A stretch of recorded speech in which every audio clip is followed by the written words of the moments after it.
Welcome to our channel. నేను మీ Prashanth. Unstoppable ప్రోగ్రామ్కి ఈరోజు రామ్ చరణ్ గారు గెస్ట్గా అయితే రావడం జరిగింది. సో అదేవిధంగా మరి రామ్ చరణ్ గారి అక్కడ కన్జర్వేషన్ ఎలా జరిగింది బాలకృష్ణ గారితో. సో అదేవిధంగా ఇప్పుడు సంక్రాంతికి మన బాలకృష్ణ గారి మూవీ దాకు మహారాజ్, అదేవిధంగా మన రామ్ చరణ్ గారు నటించిన గేమ్ చేంజర్ మూవీ. సో ఈ రెండు మూవీస్ మరి సంక్రాంతికి థియేటర్లో ఎలా ఆడబోతున్నాయి, సో వీటి గురించి పూర్తిగా మాట్లాడేందుకు ప్రస్తుతం మనతో పాటు సీనియర్ జర్నలిస్ట్ యజ్ఞమూర్తి గారు ఉన్నారు. నమస్తే అండి. నమస్తే ప్రశాంత్.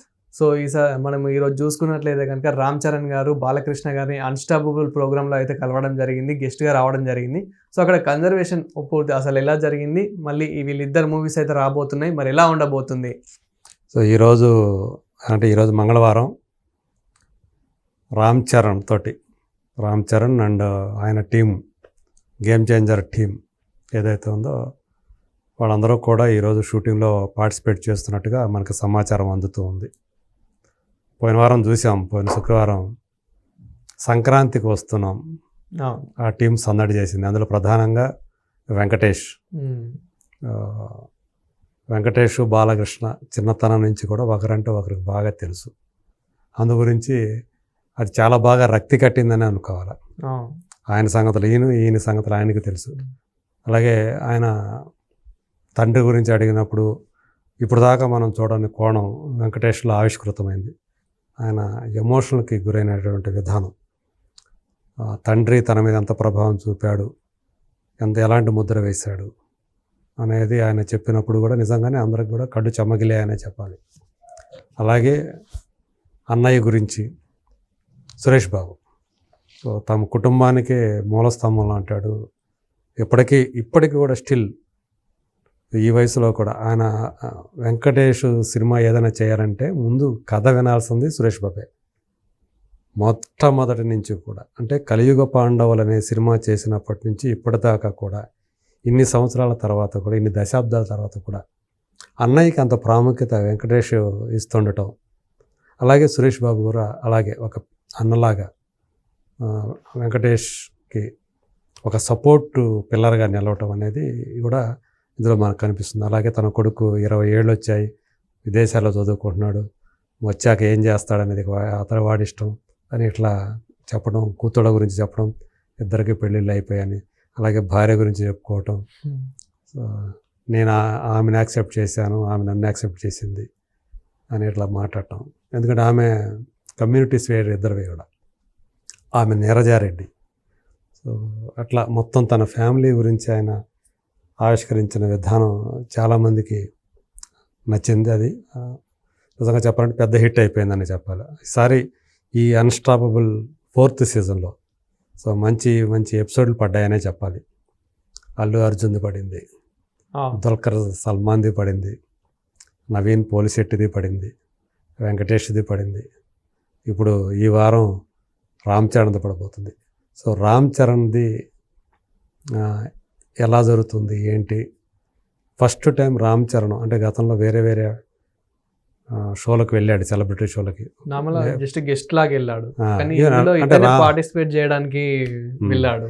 రామానాయుడు మన రానాదానికి అటెండ్ అయ్యాడు కదా, అట్లాంటి వాటికి వెళ్ళాడు. కానీ బట్ ఇలా ఫస్ట్ టైం ఒక బాలకృష్ణ గారి అన్స్టాపబుల్ షోకి, అంటే 3 సీజన్లు అయినా కానీ ఇప్పుడు దాకా రాలా. ఈ 4వ సీజన్లో ఆయన బాలకృష్ణ గారిని ఫేస్ చేస్తున్నాడు. షూటింగ్ జరుగుతూ ఉంది. ఆ ఫ్యామిలీకి సంబంధించినటువంటి ఏం చెప్పబోతున్నాడు రామ్ చరణ్, తన తండ్రి గురించి, తల్లి గురించి, తనని ఇన్ఫ్లుయెన్స్ చేసిన వాడి గురించి. తన హీరో ఖచ్చితంగా చిరంజీవి గారే రామ్ చరణ్కి. సో ఆయన ఇన్ఫ్లుయెన్స్ ఎలా ఉంది, అలాగే సినిమా అది ఎప్పటి నుంచి, చిన్నతనం నుంచి అలా మైండ్లోకి వచ్చింది యాక్టర్ కావాలనేది, ఇట్లాంటి అనేక విషయాల్ని, డ్యాన్సుల విషయం, ఇవి కూడా అంటే తండ్రి నుంచి తను ఏమేమి నేర్చుకున్నాడు ఏంటి అనే దాంతోపాటు డ్యాన్సుల విషయం కూడా ఒక అంశంగా వస్తుంది అనేది మనకి తెలుస్తున్నటువంటి సమాచారం. ఖచ్చితంగా ఇప్పుడు దాకా రామ్ చరణ్ ఎక్కడా కూడా బయట పెట్టని విషయాలు ఈ షోలో బయట పెట్టబోతూ ఉన్నాడు. మరి రీసెంట్గా జరుగుతున్నటువంటి ఇష్యూస్ ఏమైనా వస్తాయా ఏంటి అనేది మనకు తెలియదు. కానీ బట్ చాలా వరకు నేను ఏంటంటే ఇది వివాదాలకి తావివ్వకుండా చేస్తాడు అనుకుంటున్నాను. సో అతను రామ్ చరణ్లో ఉండేటువంటి ఒక జోవియల్ ఆ పర్సన్ కూడా ఈ షో బయట పెట్టనుందని చెప్పేసి తెలుస్తోంది. ఉపాసన ఇతనికి మధ్య ఉన్నటువంటి అనుబంధం, అలాగే క్లింకార వచ్చిన తర్వాత జీవితం అనేది ఎలా మారింది ఏంటి ఇలాంటి విషయాలు, అలాగే రాజమౌళితో చేసినటువంటి మగధీర తర్వాత సో అప్పటి నుంచి అతని కెరీర్ ఎలా మారిపోయింది, RRR విషయాలు, ఈ అంశాలన్నీ కూడా ఈ షోలో మనకి తెలియజేయబోతున్నాడు రామ్ చరణ్ త్రూ బాలకృష్ణ అనేది మనకి తెలుస్తూ ఉంది. సో బాలకృష్ణ గారు కేవలం కెరీర్ విషయాలే కాకుండా ఆయనలో మనం చూస్తే ఒక సరదాగా మాట్లాడేటువంటి ఒక జోవియల్ పర్సన్ ఉన్నారు బాలకృష్ణ గారు. అవన్నీ కూడా ఎంత అంటే దుల్కర్ సల్మాన్ తోటి, నవీన్ పోలిశెట్టి వాళ్ళతో చేసినటువంటి ఎపిసోడ్స్ ఏవైతే ఉన్నాయో అవి హిలేరియస్గా పేలాయి. సో అదేవిధంగా ఇప్పుడు ఇక్కడ కూడా రామ్ చరణ్లో ఉన్నటువంటి ఆ అదర్ సైడ్ ఏదైతే ఉందో సాధారణ మనం అంటే రకరకాల మాధ్యమాల ద్వారా, వార్తల ద్వారా మనం తెలుసుకునేది ఏంటంటే రామ్ చరణ్ కాస్త ఇంట్రావర్ట్, అన్ని విషయాలు ఓపెన్గా బయట పెట్టేటువంటి కలుపుగోలుగా ఉండేటువంటి మనిషి కాదు, కొంచెం రిజర్వ్డ్గా ఉంటాడు అనేది మామూలుగా జనరల్గా ఉండేటువంటి ఒక ఒపీనియన్. కానీ ఇందులో అందుకు పూర్తి భిన్నమైనటువంటి రామ్ చరణ్ మనకు దర్శనం ఇవ్వబోతున్నాడు అనేది ఇన్సైడర్స్ నుంచి మనకు అందుతున్నటువంటి సమాచారం. సో ఇప్పుడు అంటే ఈ అన్స్టాపబుల్ షో కూడా ముగింపు దశకు వస్తూ ఉంది. నాకు తెలిసి ఇంకా 2 ఉండయో 3 ఉండయో, అంటే 10 ఎపిసోడ్లు ఇప్పటికి 6 అయినాయి అనుకుంటా, ఇది 7, 8. సో బహుశా ఇంకా 2 వస్తాయేమో. సో దీని తర్వాత మళ్ళీ డాకు మహారాజుకు సంబంధించినటువంటి టీం, అంటే తన సొంత సినిమా టీం, ఎందుకంటే అది 12వ తేదీ రిలీజ్ అవుతుంది. గేమ్ చేంజర్ 10, అది డాకు మహారాజ్ 12, సంక్రాంతికి వస్తున్నాం 14.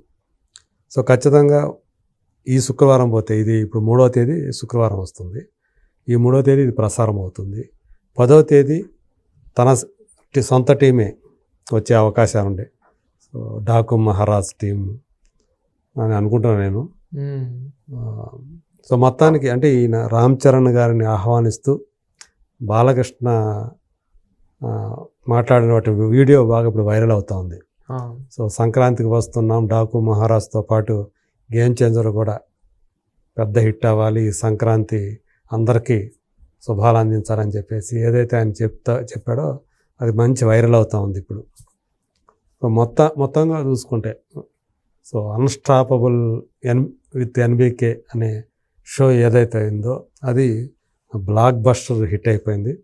కాకపోతే రీసెంట్గా 2 వారాల నుంచి అల్లు అర్జున్ ఇష్యూ అనేది కొంచెం హైలైట్ అయిపోవటం వల్ల సో కొంచెం తగ్గిందేమో అని అనిపించింది. కానీ బట్ మళ్ళీ మొన్న వెంకటేష్ గారిది చూసిన తర్వాత, వెంకటేష్ గారిది అద్భుతంగా వచ్చింది. దానికి ఒక సాంగే చాలు, ఇంకా దానికి ప్రమోషన్ అవసరం లే అన్నట్టు అనిపిస్తుంది. అదే, సో ఆ ఎపిసోడ్ బాగా వర్కౌట్ అయింది.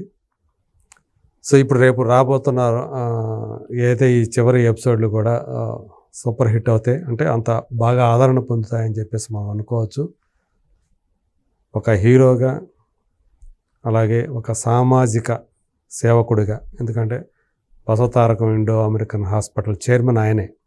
ఒక పక్క ఇటు సినిమాలు కళాసేవ చేస్తూ, ఇంకో పక్క సామాజిక సేవ చేస్తూ, ఇంకో పక్క హోస్టుగా అన్స్టాపబుల్ విత్ NBK అనే షో ద్వారా మరో బాలయ్యని మనకి ఆయన చూపిస్తూ వస్తూ ఉన్నారు. సో ఇప్పుడు అలాగే రామ్ చరణ్ తోటి ఆయన ఏం ప్రశ్నలు వేశారు, దానికి రామ్ చరణ్ ఎలాంటి సమాధానాలు చెప్పాడు, అందులో ఏ రకమైనటువంటి ప్రశ్నలు ఉన్నాయి, కెరీర్కి సంబంధించి ఎంతవరకు ఉండే, ఫ్యామిలీకి సంబంధించి ఎంత ఉండే. సో అలాగే తనలోని ఇంకోటి అంటే తన హాబీలు ఏంటి, హార్స్ రైడింగ్ చాలా ఇంట్రెస్ట్, దానికి సంబంధించి కూడా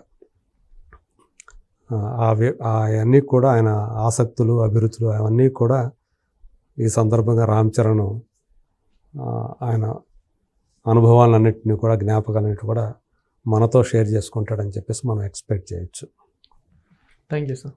థ్యాంక్ యూ.